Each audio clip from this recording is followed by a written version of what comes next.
Today we're going to learn about the school entry vehicle known as the Guard Tough program. This is a program that I've been doing for about 10 years. I learned how to do this program a long time ago and I've been doing it ever since. It's a great program to get you into your schools. It's an awesome program just to get you into your community, to let people learn a little bit about you. While you're doing this program and whenever you go to sell it to your schools, your faculty, your gyms, wherever you may be doing it, you can sell it several different ways. You can talk about how it is a way for self-defense class for young women. You can talk about how it's a confidence builder for young women. That's the one that I prefer to use, is a confidence builder. But as you'll see as you learn about the course today, it's going to encompass a lot of that. But as with any presentation that you're going to do, before you go in to do it, there's actually a lot of prep work that needs to be done. So the first thing that I want to talk about today is everything you need to do before you actually conduct the presentation. And the first thing that I want to talk about is some of the equipment that you're going to need in order to do this. First, you're going to want to make sure that you have a RedMan suit in order to do the presentation. I would even encourage you to have 2 of the RedMan suits on hand whenever you actually conduct it. You're also going to want to take with you some of the breaking boards that we have recently ordered. Whenever you go into to your school or wherever it may be with the breaking boards, you want to make sure that you yourself know how to use these. These boards are actually very easy to break. They're the most simple form. This is what's going to help build the confidence of the young women that you have in your program. But putting them back together is not always the easiest thing to do. All right, they're re-breakable. So you want to kind of play around with them to make sure that you know how to put them back together so you can instruct them on how to do so. As with any presentation that we're doing, our whole goal is to try to get a name and number, so make sure that you take lead sheets with you. You also want to make sure that you have your RPIs or your giveaway items, whatever that may be, water bottles, lanyards, t-shirts, whatever it is you have, make sure that you're taking those items with you so that way as you're doing your program, you have stuff to give away as people are interacting with you. Everybody gets to leave with something. That's important. Another key note that you're going to want to make sure of is the audience in which you are conducting this presentation to. This presentation is a very serious matter. It talks about sexual assault, sexual harassment, stuff like that. So you want to make sure that your audience is that of a mature level. You're looking for upper class juniors, so late into their junior year, seniors, people who are 16 years of age plus. It's really good to do this at your local gym, churches, wherever you can get in, obviously, but you want to make sure that that audience is those that are a little bit more mature in age and a little bit older. You're not looking to take this program to build a relationship in a school and present to a bunch of 8th grade girls. Not your target audience with this program. It's too serious for them. You talk about things that they probably have encountered, but you don't want to be the one that's bringing that out of them. So make sure that you have that upper class. Whenever you're doing the presentation, don't limit it to just the junior and senior girls. I highly encourage you to invite teachers that are on the premise. Superintendents love it, principals love it. Get everybody involved. It's a fun presentation. It's a fun program for everyone to be involved in. If you're currently talking to a young woman, invite her parents. This is a way for them to see you in a different light. This is a way for them to see you as part of a community rather than just a recruiter. So invite them into it. If you have a university, this is a great program for fraternities as well. I've worked on a college before. They love it. They're always looking for programs just like this, and especially since we can offer it and it's free, they're all about it. Everybody has a good time. It's fun. Reach out. I promise you, you'll get an invite to do these sort of things. Another key component is going to be your location. That is very vital to the success of your program. Okay? I've been with people in the past who thought that they could do this in a classroom. That's not the ideal setting. It takes away from the message you're trying to get across. It also doesn't create a really strong environment for what you're trying to do. If I could ideally have it anywhere, I'm looking to do it in like a wrestling room. And the reason I want to do that is it's got the floor mats on there. Everybody comes in, they take their shoes off. They're kind of getting into that like, all right, here we go. We're going to have a little bit of fun today. We're going to roll around. We're going to spar. We're going to get to hit something. It just creates a fun environment for you. Wrestling room is ideal. Not always available, but nearly every place you go to has a gym. So if you can simply get on the gym floor and then bring out some of the wrestling mats or the cheer mats or whatever it is they may have, by all means do that. If you're doing this at a local church, you can almost guarantee that they're going to have some mats or a really big open room for you to do this in.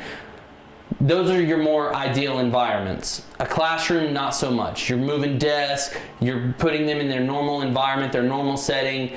That's not where you want to be with this presentation. Wrestling rooms, gyms with mats on there, good stuff to have with that. I would also encourage you to bring a Bluetooth speaker with you as well and play some fun, energetic music for whenever people are coming in, they start to get a little more comfortable. They're on the mats, everybody's starting to get a little more loose. That's the sort of environment you're hoping to create. And then the last thing that you need to make sure you're prepping for are your instructors. Do not go to this presentation by yourself. It will be extremely difficult for you. You will not have a lot of success. I would require at least 2 R&R NCOs whenever you go to this presentation, 2 of you at a minimum.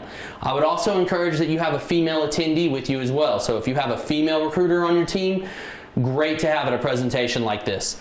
It's always great that they see us up there, the men, and we're taking a stand against the sexual assault and the sexual harassment. But it's a lot easier for women to open up to other women. So this really helps to have that female in attendance with you. Even if you're taking your wife with you, your girlfriend, your best friend, whoever that may be, it helps to have that female attendee there that's on your side and is there to help you. You also need to start thinking about who's going to wear the RedMan suit. Do not let it be you as the presenter. Do not let it be your other NCO that's there with you either. Okay? Don't do that. What I encourage you to do is to go talk to the other people in the school, talk to other teachers. I like to go talk to a football coach. And then whenever I do this, I go in, I talk to a football coach, I approach him, hey, coach, I'm about to do a presentation. It's called the Guard Tough. Here's what we're going to talk about. Here's what I need to do. And what I need is I'm looking for a popular kid. I'm looking for that young man that a lot of people trust, a lot of people like. He's in good physical condition, you know, ideally maybe a quarterback, a running back, a wide receiver. I'm looking for that young man who's outgoing, who people enjoy to be around. Every single coach is going to spout off a name to you just like that. They'll even give you 2 or 3 names, and that's what you want. Then you want to pull that young man out of class or get him at lunch, whatever the school will allow you to do. You want to talk to that individual and get them on board with your program. I've never had one tell me no. They're always more than willing and more than excited to be a part of this. But you don't just want one person to possibly wear the suit. You're looking for 2. And then you also want assistant personnel to be able to help them put on the RedMan suit. You will have the other NCO there to help instruct how to put it on, but you don't necessarily want to be the one that's touching up on the high school boy and putting on this RedMan suit. Let his friends do that. So you're looking for 4 people to essentially help you put this suit on, and then to get beat up on is what's going to happen to them. So now that you've got your equipment, you have the correct audience, you have the location of where you're going to do it. Now the last thing I want to talk about with you is the instructor. You've got your people that are going to wear the RedMan suit. You have your NCOs that are there. Now you need to make sure that you look the part. You need to make sure that you're wearing the correct uniform. And that could be really anything. It's up to you. I personally like to go dressed in something like what you see right here, where I'm still wearing my military pants, I'm wearing the military boots. These shirts have actually been made by one of my office partners. It's one of her hobbies, it's what she likes to do. She made these shirts for us for this presentation today. I would encourage something like that. But I've also done it before where I'm a lot more relaxed than this, where I'm wearing wind pants, I'm wearing tennis shoes, and just a National Guard shirt. There's nothing wrong with that. But what I would highly not suggest you do is go in wearing PT shorts and a tank top, or go in wearing the really short PT shorts and a tank top or something like that. It doesn't send the right message. It's not a professional look. Make sure that you are maintaining your professional bearing at all times. Wear the correct uniform, look the part, and you will have a successful program. That's everything that you're going to need to get started. As we're going to follow up, we'll start talking about how to put on the RedMan suit, and then we'll actually go into the presentation itself. Good luck, guys. Now that you have your classroom set up, you've got your location, you're ready to go, now it's time to present it to the young women that you're looking to reach out to. So whenever you show up, as with all of your presentations, they walk in, you're ready to go. You've done everything that needs to be done. You've done all of your homework. They all get in there. If you're in a wrestling room, which would be ideal, if you're in the gym, whatever the case may be, I always like to have them take off their shoes. It helps create the environment. I've got fun music playing. Sometimes I even let them pick the song that's playing.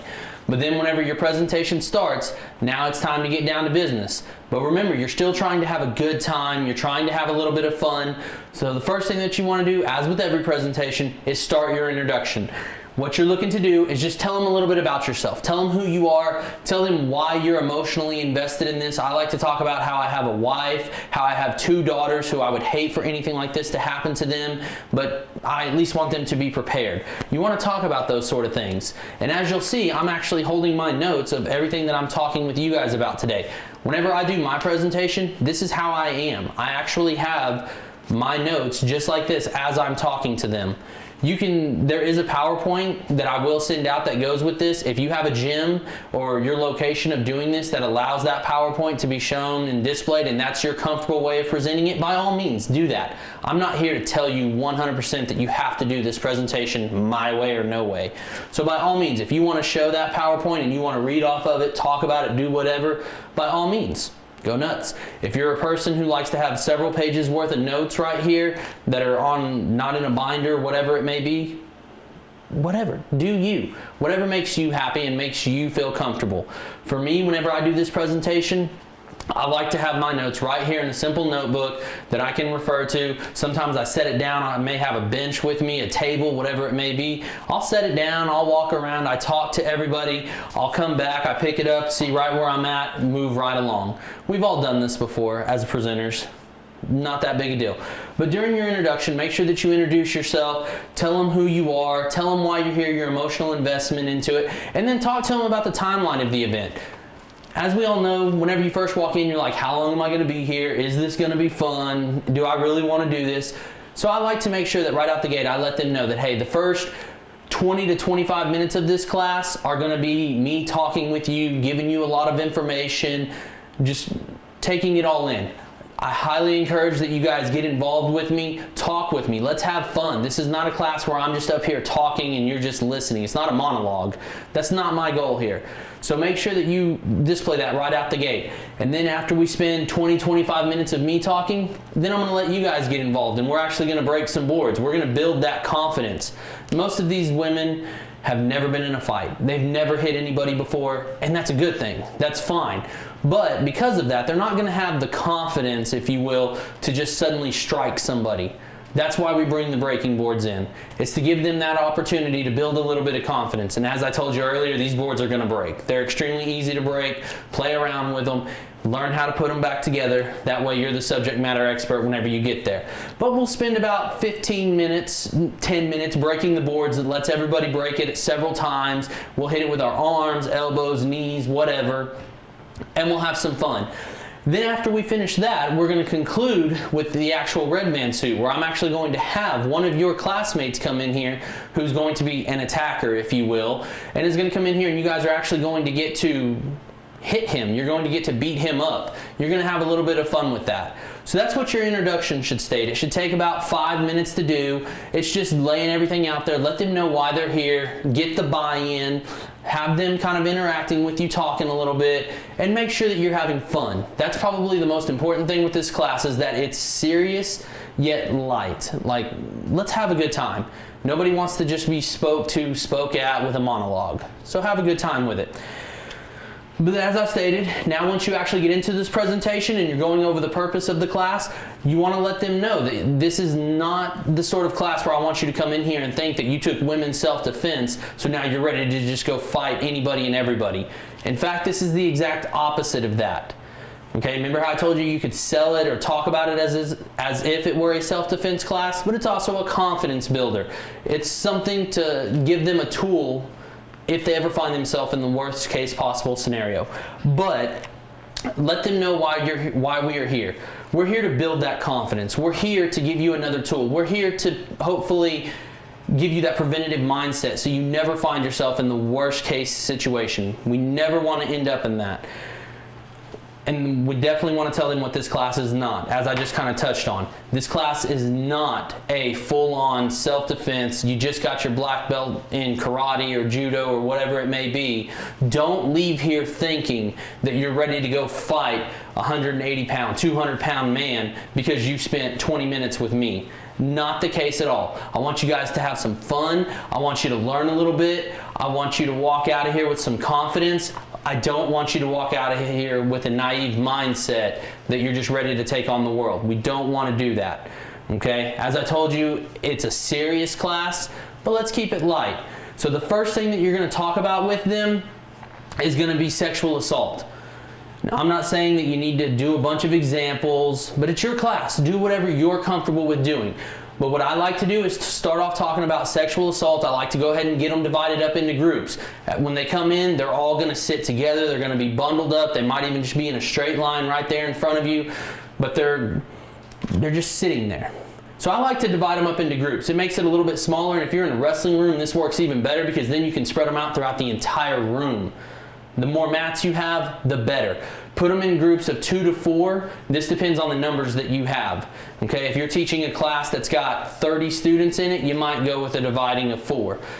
That's something I haven't talked about yet. Whenever you do this, I would try to keep the number at 30 to 35 at the most. Okay, any more than that, it really stretches out the timeline it's going to take to conduct this program. It also makes it a lot more challenging on you to maintain control. So 30 to 35 at the max. Anything less than that, you're doing great. Okay, but you want to go ahead and get them divided up into groups. And as you'll see in the PowerPoint presentation that is attached with this, you'll have to do a little bit of homework. It's got a bunch of different stats in there that you can start to pull from. I talk about these stats. I have them look at one another. We raise our hand over who's the person that got attacked, not realistically, but you're the person, you're the person, you're the person. Now how can we kind of talk about this and prevent it from ever happening again? Go with the stats, talk about the stats, let them know that the stats are there. That really drives it home. That lets them know that this is real.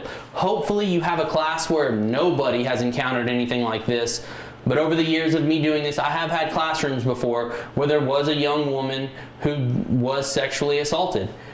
And she had no problem telling her story. Whenever I started talking about the numbers of it, she raised her hand and was like, I was actually a victim of this. This is where it really helps that have that female there with you to step in right then and be like, that's a really unfortunate incident. And then they'll talk about it. And she was actually more than willing to share her story. And everything that she spoke about was exactly what we ended up discussing and covering. So it really helped double down on it. I'm not saying that that'll happen every time in your presentation, but it is a possibility.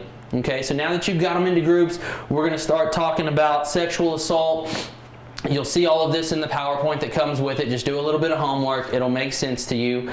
Okay, so then we're going to start talking about profiling, because this is what their attackers are actually doing. Most of the time they're going to know who the attacker is, and that attacker could be a friend, a teacher, whomever that may be, but they've been profiling the victim. And they're going to profile them based off several different things. They're going to, the way that they look, the way that they dress, simple things like how much eye contact they make whenever they're having a conversation, little things like that, verbal and nonverbal gestures. Whenever they shook my hand, was it really solid? Was it really soft? Were they a little more skittish about certain things? If I put my hand on their back, did they jump away, or did they just kind of embrace it and let me do it and didn't say anything about it? These are the sort of things that cause a profile to happen. So I really spend a few minutes talking about this, digging down into it, going over some of those traits and some of the things, some do's and don'ts, if you will. So even if you are a shy person, you can make it seem like you're not shy the moment you walk into a room. And that's all you have to do, is that initial just, okay, first impression. This person walked into the room, head held high, smile on their face, looking everybody in the eye. Probably not the ideal person to be attacked. Okay, even though they may really be a shy person, they're just giving off a front. They don't have to maintain it for very long, just long enough that possibly that attacker that's in there is not going to profile them as their potential candidate. So then the next thing that we talk about are the different types of personalities, okay? There's actually 4 of them, and whenever I talk about these personalities, they're confrontational, assertive, defensive, and passive. Whenever I start talking about confrontational, I start talking about the traits of that personality. And that personality is typically somebody like your mama bear, your head cheerleader, the person who is generally a nice person. They're outgoing, they're outspoken, but you back them into a corner, you mess with their friends, you threaten them in any way, shape, form, or fashion, they're going to lash out at you. They're going to attack. You'll have some of those in the classroom. So I highly encourage you to talk about each one of those personality traits, study it, learn them. Do all the research you can on those personality traits, and then give detailed descriptions of each one, and then give examples of each one. But then don't just leave it at that. So if they're a passive type personality, they're automatically a victim. No, don't leave it at that. Give them some good, give them some bad, go both ways with that. So that way that passive personality can go, okay, so that is me, that described me, and that's typically what the attacker is looking for. But if I just for 5 seconds make myself seem like I'm something else, or have a little bit more confidence, then I'll be okay, and then I'll be good to go. Those are highly encouraged. You have to do a little bit of homework with this. You can't just walk into it and think that you're going to have it. So talk about those different types of personalities, get all of that information out there. Now is where I start to stop talking about sexual assault, and I actually go into talking about something that every single woman has faced. Every single person that you're going to be talking to in there has been a victim of what you're about to talk about, and that's sexual harassment. They may not realize it, but what I really like to go into is the biggest form of sexual harassment that women are facing now, and that's via their cell phone, social media, whatever it may be. And then I'll start, not jokingly, but I'll start making fun of men, if you will, where I'll talk about, hey, you've got that guy who's texted you 10 times, sent you a direct message, and you still haven't responded to him, and he's still sending you a message. You're going to see more than half of them start laughing and giggling and talking about the person that's doing it. They've all experienced it. They've all been a victim of it. So this is something that you can really dig into. There's several examples in the PowerPoint that you can refer to. I would even tell you to take it a step further. If you wanted to, speak to some of the young women before the class even starts, a day or two before, and just be like, hey, I'm coming to your school in a couple of days. I'm going to give you guys a class on this. Tell me some of your stories of some stuff that you've encountered via social media or whatever it may be. And then you can talk about some of the quid pro quo that they may face whenever they go on to college. You can start talking about simple things like, oh, that guy that walks by you every day in the hallway and puts his hand on your back to get by you. He doesn't do that when he walks past Mel's. Why is he doing it to you? Check it. Tell him to stop. He's profiling you. He is literally seeing how far he can go until you stop it. So make sure that you really drive that home. Talk about those things. Talk about the sexual harassment and how it is different from sexual assault, how it can be just them talking to you, saying things to you, and that will progressively get worse if you don't put a stop to it. Make sure that you go into great detail about that.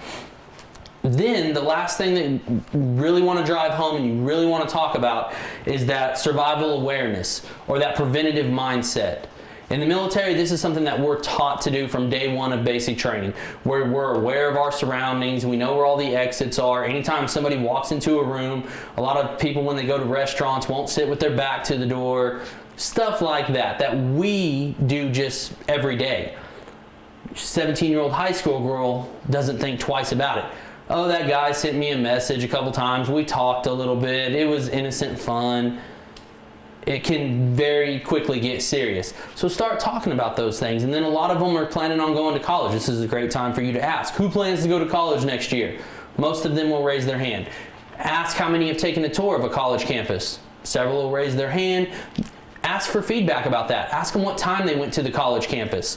And then they're going to start telling you noon, 2, 10 o'clock in the morning. Nobody's going to tell you 7, 8 o'clock at night when it's dark on a college campus. And as a lot of us know, college campuses can get pretty dark when the sun goes down.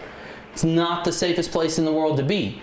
Start talking about that. That's where that preventative mindset comes in, and that survival awareness. Traveling in groups, making sure that you stay in well-lit areas, letting people know where you are. Even if it's a fake, if it's a front, talking on your cell phone, even if you're not really talking to anybody. Those just little tips and tricks that we do every day, but tell them about it. Let them know that, hey, this is some of the stuff that we can do. Then have a little bit of fun. One of the things that I always like to do when it comes to talking about being in the dark is being on that college campus at night is I refer it to taking out your trash, because they've all done that before. So what I'll do is I'll put a trash can somewhere 10, 15 feet away. I'll take a simple item and I'll be like, this is exactly what you all do. You walk out your front door, you walk to that trash can, you're kind of weary, you're feeling a certain type of way, you open up the lid, you throw the trash in it, and then you full sprint back. All the way back because you're unsettled, you're scared. Now imagine being on that college campus at night. Imagine being at that bar at 2 o'clock in the morning. Imagine any which thing that you do, leaving your own basketball gym and it's dark outside, being at a football game and it's dark outside and you happen to find yourself by yourself. Now you've got a crowd coming towards you, or 3 or 4 males coming towards you, or whatever it may be. Start talking about that preventative mindset. Some people talk about, in the PowerPoint, it'll talk about clothing. Whenever it talks about that, I'm not telling you to go in there and talk about don't wear a skirt or don't wear a dress. Absolutely not. It's simply talking about whenever you have your clothing, if you're able to hide a weapon in it, can of mace, pocket knife, a firearm, whatever it may be, if your clothing allows it and you're comfortable with that, by all means, do it. Don't sacrifice what you're wearing or vice versa for somebody else's comfortability. Okay, that's what it's referring to in the clothing. I just wanted to address that because I know people always ask me about it. Do not go in there and tell them, hey, make sure that you're wearing turtlenecks and jeans everywhere you go so that way people don't profile you and want to attack you. Do not say that. If you go in there with that, it will not end well for you. Do not do that. You're just looking to talk to them about that preventative mindset and being able to have that survival awareness. So once you've spoke about all of that, now is a great time for you to stop with all of that, put your notes down, and go ahead and grab the boards. This is why you have them in those groups of 2 to 4. What you're looking for them to do is actually strike the boards. Now, the last thing that you want to do is get anybody injured during this presentation. So do not have them actually punch these boards. Okay, you're going to be the first one to do it, and all you want them to do is hit it with an open hand. You can square up if you want to, you can turn full on sideways, whatever you're comfortable with teaching. Okay, but all you want them to do is have one person holding the boards. Okay, very simple to do. Hold the boards on the outer edge, full extension, straight arms, locked solid. You want them to be strong with it. Once you describe this to them, a couple of people are going to get up there, they're going to be real nervous, everybody's going to be kind of giggly and fidgeting around. Okay, tell them to strike it with an open hand. We're not closing the fist, we're not looking to break knuckles, hurt knuckles, or anything like that. We want everything to be with an open hand, because once they get to the RedMan suit, it's all going to be strikes with the open hand. Okay, so this is just a way to practice it. So what they'll do is they break those boards. You'll start, after the first person does it, you'll see the entire room go, oh, if she can do it, I can do it. And then they will, and you'll start hearing those boards break all over the place. And then they'll put them back together. It's not challenging to do once you've done it, so show them how to do that. Let somebody break the board up front, even if it's you. Strike it with the hand, hit it with an elbow, hit it with a knee. You can do all 3. It's dependent upon how much time you have for this presentation. I would say an hour to an hour and 25 minutes is probably what you would ideally want, but if they only give you 45 minutes, condense this thing down. Okay, find a way to get it done. You're there to build the relationship in that community, get a name and number to get your enlistments. So by all means, do what you need to do to be successful. But hit the boards with an open hand. Okay, give a good solid strike. Once the board come apart, outstanding job. Move on to the next person, so on and so forth. They're in their groups of 2 to 4. After everyone has broken the boards, this is when it gets real. Now we're going to bring in our RedMan suit. But your question is going to be is who's going to attack the RedMan suit first? What I like to do, you'll have teachers in there with you, is I go up to the faculty while they're breaking those boards and I ask who is the most outgoing person in here. Who is my well-spoken, loves to talk, is outgoing, always smiling. I want that person. They'll tell you. And when they tell you who that is, that's who you call on first. You bring that person up and you let them attack the RedMan suit first, in which we'll go over here in just a second, all the different motions with it. But you have them attack the RedMan suit first and then let that person call on people. That's your most effective way. If you just sit up there and go, who's going first? they're all going to kind of get skittish again and start to clam up on you. So get that outgoing person out there. Once they see that outgoing person out there and having a little bit of fun with it, it's great. Teachers, principals, superintendents, let them do it too. They love to do it. This is an opportunity for them to have a little bit of fun. Have fun with your presentation. Do that and you will be successful. Good luck to you guys on this, and if you need any assistance with it, do not hesitate to reach out to me. Thank you. All right, my name is Sergeant Nagy, and I have Sergeant Griffin with me right now, and we're gonna kind of go into detail about how we put on the RedMan suit. We have it laid out because that's the easiest way to kind of roll into it, and it's a little easier. I like to start from the feet and work my way up, so it all kind of lays on top of each other. So we're gonna kind of jump into it. Ready? All right. So first, I start with the feet piece, and it slides over his foot, and then Velcros around. You do that on both feet.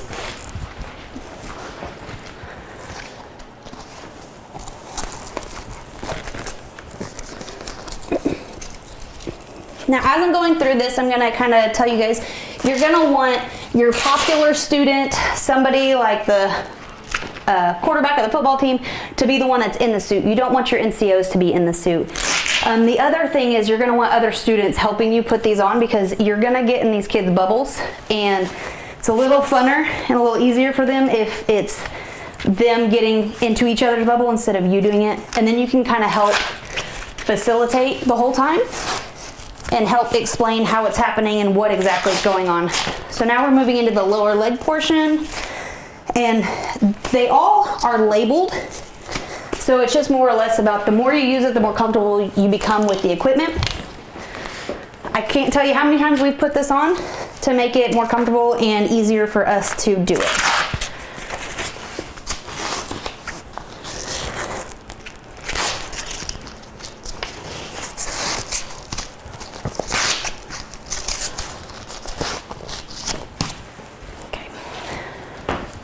All right, so we've got the feet, the lower leg, and then we're gonna do the thigh portions. These are actually labeled for right and left, so you just kind of have to figure it out. Like I said, it's on the pieces of equipment, so you just kind of have to look at it and figure out which one goes where. Reach.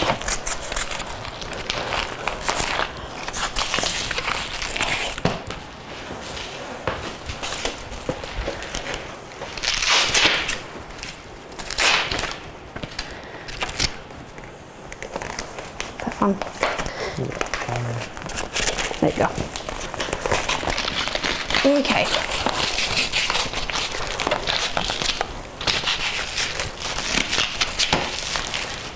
Okay, this is the part that is the most tricky, is we're gonna do the cup and then also the lower ab guard. Okay, don't get frustrated because these are extremely complicated and will get on your nerves more than anything. But the cup obviously goes there. Here, let's scoot up a little bit. Strap goes around, and there is a piece of fabric that kind of comes out, and you're gonna loop it through this back portion. Here, turn sideways. So you can see. So we're gonna loop it through.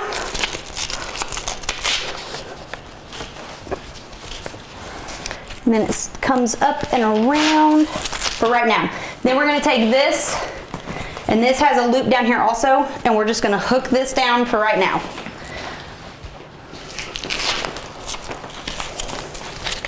In that same piece that you did the groin part through.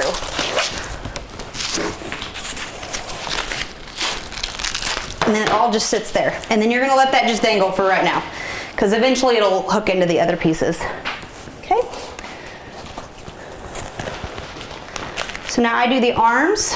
So instead of going feet, chest, and arms, I do feet, arms, and then I roll into the chest.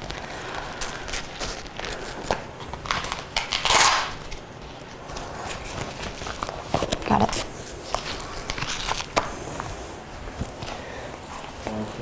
Yeah.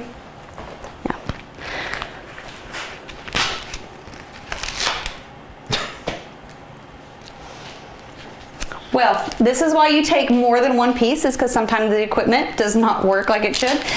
So technically this one, if I wouldn't have just broke it, would go here, you wrap it around, and then this piece goes over it. But since we only have one RedMan suit right now, we're gonna kick that one out to the side. Okay. That's a very good learning point as to why you take more than one RedMan suit with you.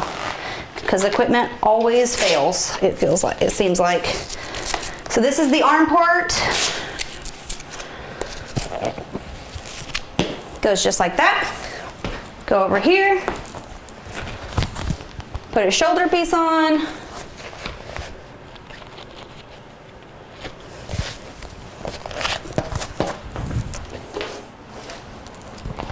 Grab it.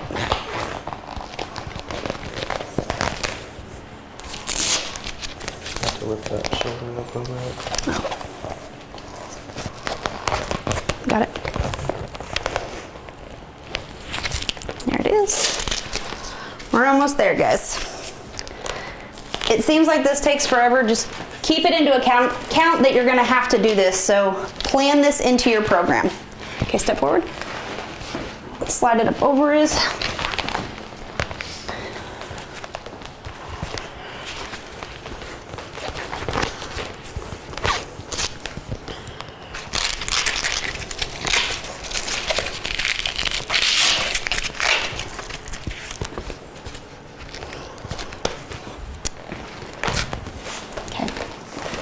Okay, now this is where this piece comes back into play.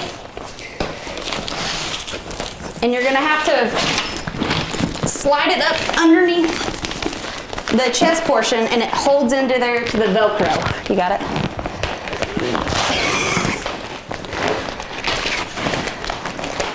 Good. Okay. And then you take these straps and you get them as tight as you can get them to hold everything where it needs to be.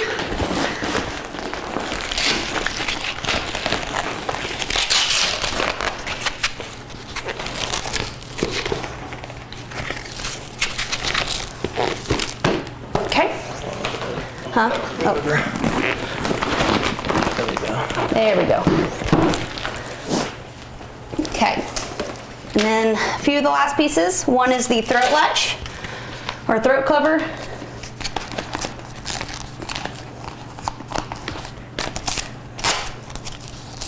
gonna take it, loop it up underneath this, and then fold it back around on itself. Same thing on this side.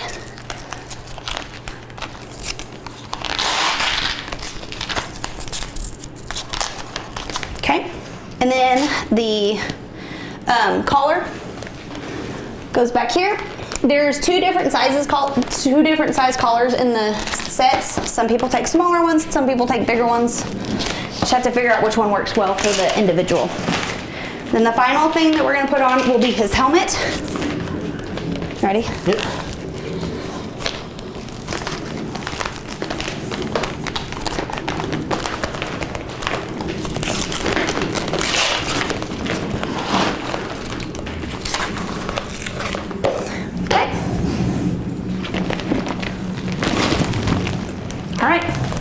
As you can see, that's pretty much all it is to it. Good luck, guys. Now that you have your RedMan suit on your individual, your high school student, whenever you're getting this person dressed, remember to make sure that you have the high school students there to help, and that the other R&R NCO that you brought with you is actually the one that's delegating how this is to be put together. While the other NCO is presenting and telling their stories, going over sexual assault, going over sexual harassment, the other NCO is putting the suit on.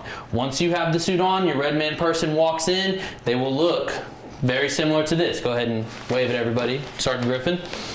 As you can see, Sergeant Griffin is about 6'1", 6'2", weighs about 200 pounds, right? Weighs about 200 pounds, and you can see the suit on him is almost pushing the limits. That's why I'm telling you, you want to get that person who actually fits in this, okay? Now what I want to go over are some of the most basic strikes that we're going to teach during this course. There's actually a YouTube video, it's about 2 minutes long, that you can watch that I will also have attached with this. Remember, whenever we're doing this, it's all about a preventative mindset. Make sure that you reiterate this at this time. We are not trying to get into a fight with this individual. We're talking to women here who are 100 pounds, 180 pounds, I don't care. They are not bigger and stronger than I am. They are not bigger and stronger than Sergeant Griffin is. They are not looking to get into a fight. All they are trying to do is create just enough separation to where they can get away. You really need to drive that fact home. Just enough to create some separation and get away. They're out of the area. None of the strikes are going to cause instant pain that's going to make somebody just absolutely fall to the ground like Hollywood shows it. We will go over all of that. Make sure you tell these young women that they do not want to fight this guy. But the first strike that I want to talk about is going to be a face-to-face strike. So the attacker is coming at them face on. You'll see right here, I still have my notes with me that just have the basic strikes right here. You will see me refer back to this just so that way I know exactly which one I'm going over. So with that first one, the attacker is coming at them face to face. Everything is open hand. We're not looking to punch anybody. We don't want to get anybody hurt. As you can see, he's even got a cage over his face. If somebody punches that, they're going to get hurt. Everything is done with an open hand. So the first one, he's coming at them head to head, face to face. All he's looking to do is get the hands in the chest, okay? Make them slap it and create that noise, all right? That noise startles people. It scares everyone, makes everybody jump. Do that, okay? You really want to drive that home, that hard push right out the gate. And then you want them yelling, no, go away, I'm not interested, whatever it may be, okay? You tell the attacker to come with a little bit of force, but don't overpower the person. We're trying to build confidence. If they just come full force, they're just going to cower down, clam up. Your training's over. So it's just a simple push them away, create that separation, 1 or 2 strikes to the face in an upward motion. He's got a helmet on, he's got a neck pad on. Come on back here, you. Hands to the face, tell him to go away and run away. And you actually want to see them do all of this. So it should look something like this. I'm not actually going to strike you, but here comes the attacker. Go away. I said no. And then they're gone. Okay? Whenever you have your young women do this, you actually want them to go at this at full speed. Okay? Giving a real hard strike. And you need to let your football player know what's coming. Don't give him any surprises. Let him know the strikes that he's about to take. That way he can kind of flex forward a little bit, be prepared for it, and know what's coming. After every strike, go to your football player and ask him, are you okay? Look into his eyes and actually see that he is okay. Don't assume, or because it was a light strike, it didn't really go all that hard, that he's fine. Make eye contact, make sure that he's okay. You also need to pay attention to how much he's sweating. Once he gets inside this suit, he's gonna sweat. When it's all said and done with, this thing is going to be soaked. You're gonna have to clean it. But you wanna make sure he doesn't pass out. That's why you have a secondary ready to go. In the event that he gets hurt, he's in the suit too long, he's sweating profusely, get him out of it, okay? But after every single strike, you wanna make sure you're checking on him. So that first one, hitting the chest, hands to the face, they're getting away. Simple. The next one that you're going to do, a lot of these, as you'll notice, kind of have that chest push, okay? That's creating the separation. So this next one is going to be the chest push and then a groin kick. We've all seen this done in movies, and you need to make sure that you say this, that we've all seen this done in movies. We've seen it done 1,000 times. We've even talked about doing it. But how many of us have ever actually really done it? And then even whenever you really do it, this person, the attacker, is not going to feel the effects of it immediately, okay? It's going to take a second. It's not going to immobilize him and make him unable to fight.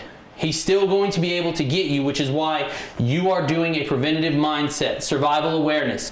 You are looking to hit, get that kick in, you've got separation. Turn around and get out of there. Go seek help, run.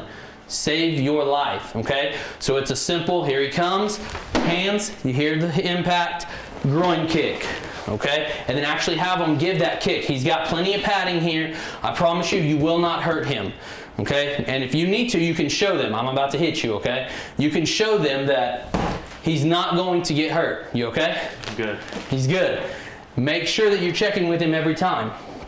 The next one is going to be, as he's coming, a chest push.